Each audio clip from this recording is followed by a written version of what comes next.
Mark Hill from Greenleafs. A good result in the local elections 2019 for the Liberal Democrats, with hundreds of gains achieved against particularly the Conservatives, and to a certain extent against Labour, and they claim that they now have a mandate to continue to argue for Remain, to argue for a second referendum, or third referendum if you know your history, and also to try and continue to block any progress towards actually leaving the European Union. Now, undoubtedly this was a remarkable election, but if you understand something about the way local elections are organised, perhaps not as remarkable as the Lib Dems are claiming. In this sense, it's actually very hard to organise for local elections because you require agents and organisers, candidates, nominators, leafleters, finance, in lots and lots of different little parts of the country in order to be able to contend a reasonable number of the wards. And I don't think the Lib Dems contested as many as Labour, and they only contested about 3/4 of the available wards.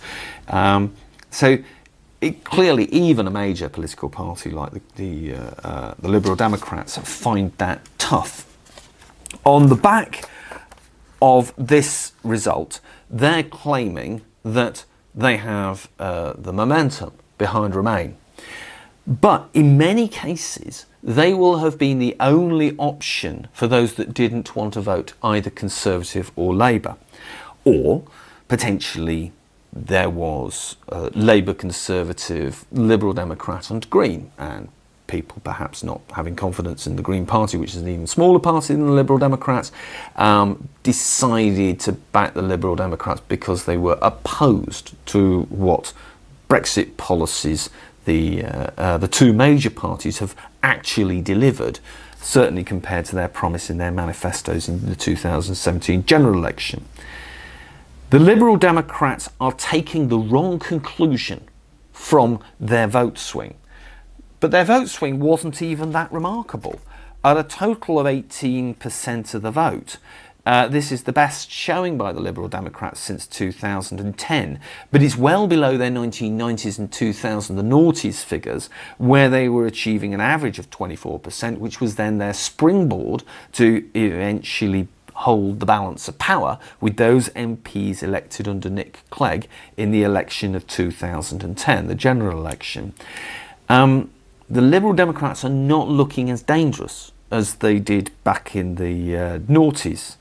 And indeed, some of their vote is going to bleed to other centrists such as the Change UK party, or to their opposition, their invigorated opposition, the Greens on their left.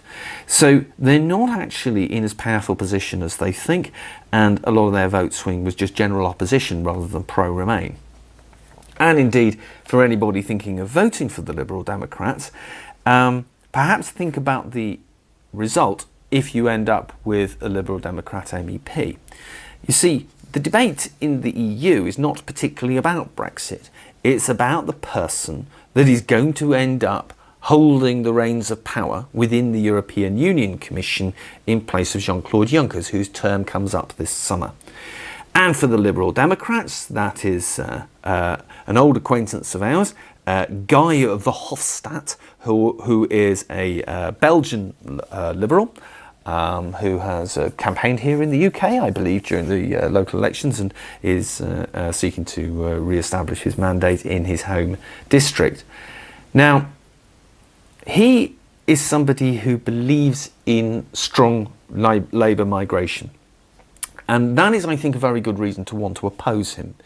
He pointed out in a recent presidential debate, this is President of the EU Commission, that 10% of workers who are in a particular state in the United States have actually come from another state. In other words, there's 10% of the workforce on average that has migrated.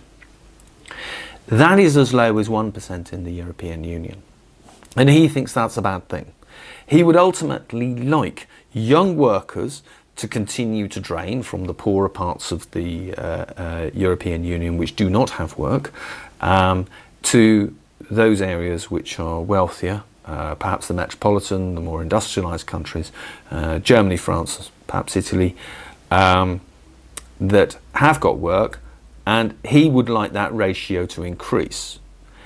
Now, nobody wants to see folk out of work, but there is a huge problem with this migration of younger workers, because it drains the young workers, the talent and the continuity and the future from so many countries that are either less well off, or they're rural, where they cannot offer the bright lights and the employment.